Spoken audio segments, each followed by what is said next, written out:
Welcome, valued YouTube watchers. I'm Darlanio, and this is Game 1 between Fury and Moon from the Dreamhack Summer Tournament 2011.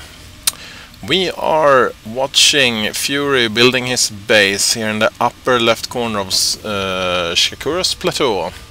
And in the lower right corner we have Moon spawning as the blue Zerg.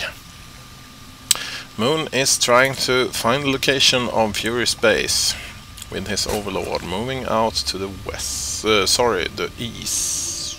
No, west. I was right. I'm surprised to see that I was right the first time, even though it's late at night and I'm making these commentaries for you. Moon doing his extract trick once more, as he has done several games that I've watched before. This is game 1, by the way, if you didn't notice, and I will be giving you game 2 and possibly game 3 after this. So what's happening? We should look at the production tab and see that they are expanding their economies, getting more workers into the game, and the Terran player Fury is getting his barracks. Both players have increased their maximum supply. Moon has an extra overlord, and we see this supply depot. That makes Fury able to produce that barracks. 2 barracks is being built. This might become a marine rush. We'll see. An extra hatchery being morphed in by Moon, but still no spawning pool. This is interesting. Fast expand with Zerg is not without risk. And Fury knows this now, since he has scouted this extra hatchery and seen that the spawning pool is just on its way. 1 marine moving out. And this barracks is now finished with the help of an extra SV, I think. Or if it just halted, I don't know.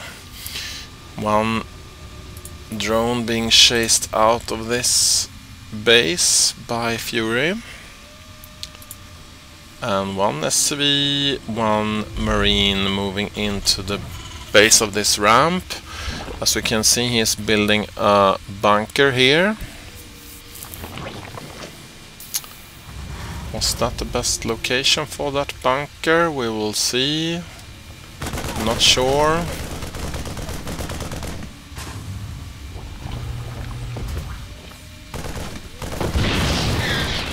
He is deciding it was not the best location. Even though it was almost finished, he decided to cancel.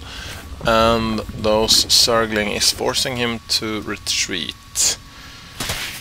Guessing that these 3 marines will be lost. If he had finished that bunker, at least he would be able to hold on to these units a bit longer, but that would of course have cost the 100 minerals that the bunker cost to build. 2 marines able to defend this entrance while he is building his natural expansion here. This orbital command is almost saturated. We have 15 SVs. 16 is a low amount for saturation, but it is okay. An overlord from Moon moving in here, and some Zerglings just checking if there is a base over here as well.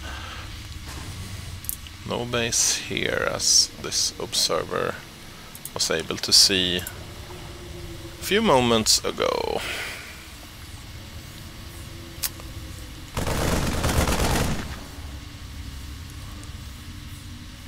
Still just 3 marines here,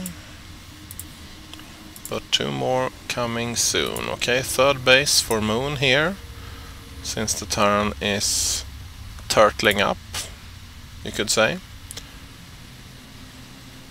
Moon will just expand and take control of his part of the map for now. But it's quite fast to expand to a third base before 7 minutes of the game. I really like that.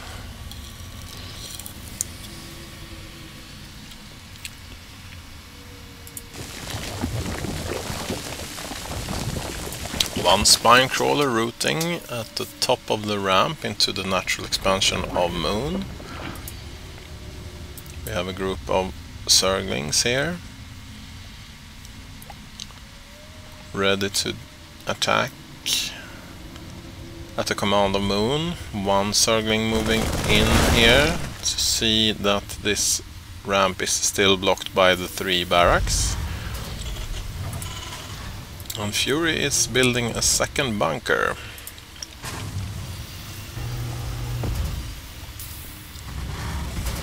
If we look at the units tab, we see that we have 31 SCVs in play and 53 drones. So the Zerg player is doing quite well in expanding his economy. 73 out of 78 for Moon and 51 out of 54 for Fury. Not much happening here. Both Salnaga towers being controlled by Moon and his Zerglings. Sacrificing yet another Zergling just to check out what's happening here around that base. He has map control for now. Moon definitely in the lead. Even though he doesn't have that many units, he will be able to produce a lot of units quite fast. And he is now able to produce roaches.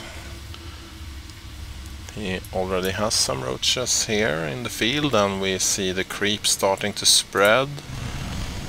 Several Hellions with blue flame pre-igniters moving in, starting to kill off that creep and attacking. Killing off a few Zerglings, not that dangerous just yet, and as we can see, the Zerg player is able to get a lot of roaches in play quite fast.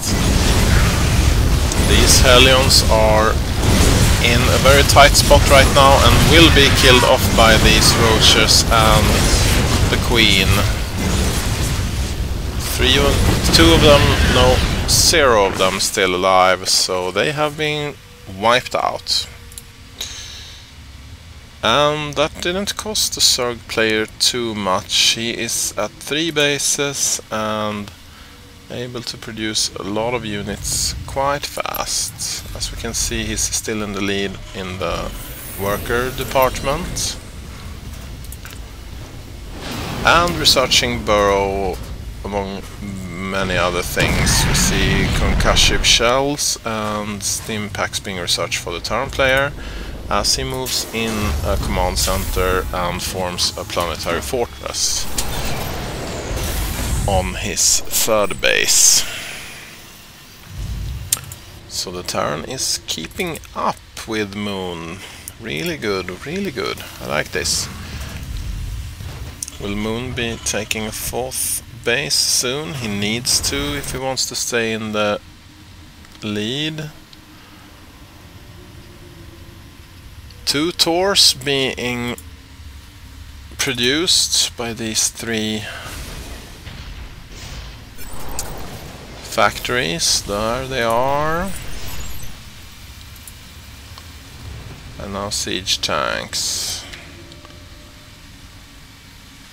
I will try to do an impression that I know Husky is doing much better than me. Thor is here! I really like the Tor units as well. Okay, here comes the hatchery, the 4th base for Moon. And the question is, was that a bit too late? The Zerg player should have 1 more base than the Terran at all times.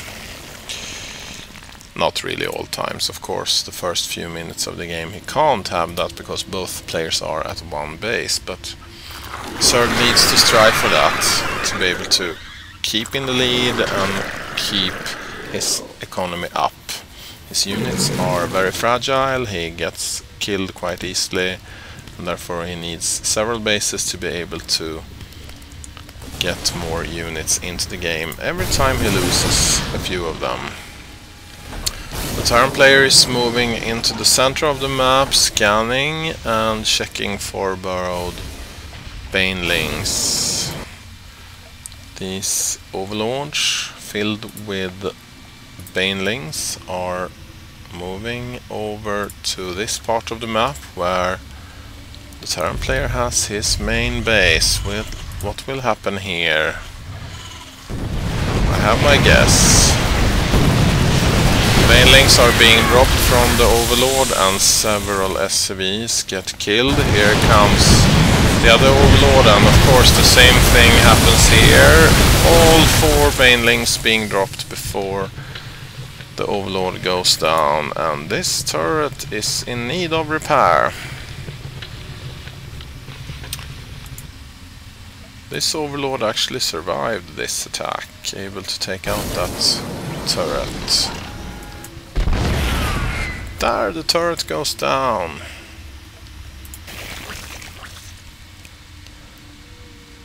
Maybe it wasn't worth saving. Not for me to say.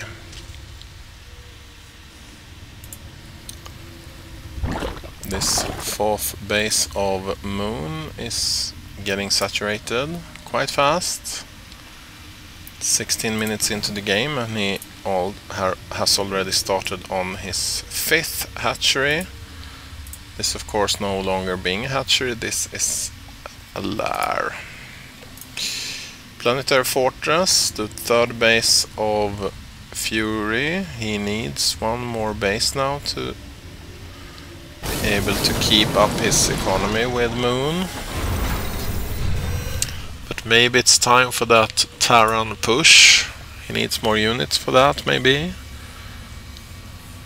We can see him producing 6 Marines, 3 siege tanks, and he's researching weaponry for them, and that will be finished right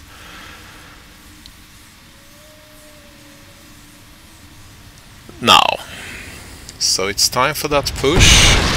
But instead of pushing, he will be defending, it seems. He keeps his siege tanks in place. His SVs are down to the red. And this massive amount of roaches, banelings, and maybe a few zerglings. Okay, 3 zerglings are ready to attack him at any time. He moves out with his siege tanks, and we'll see what happens. Okay, he's sieging up around the Salaga Tower.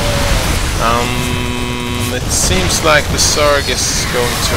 No, he's not retreating, he is attacking. Not with all his units, sorry for the bad camera angle. And those siege tanks are history. With the help of some drops maybe from these overlords, I'm not sure. Why else would they be in that position? He was able to obliterate that Terran army in a few seconds. And he's still in the lead. 111 for the Terran player, 175 for the Zerg player. So the Zerg is in the lead. What will Fury do with his Terran units? He's sieging up those siege tanks, starting to pound on that queen that has no chance at all. I hear banelings coming out of their cocoons.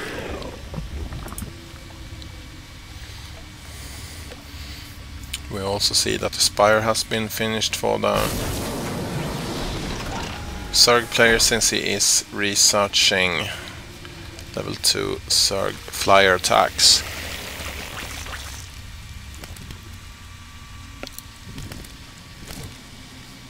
So far not many Mutalisks in the air.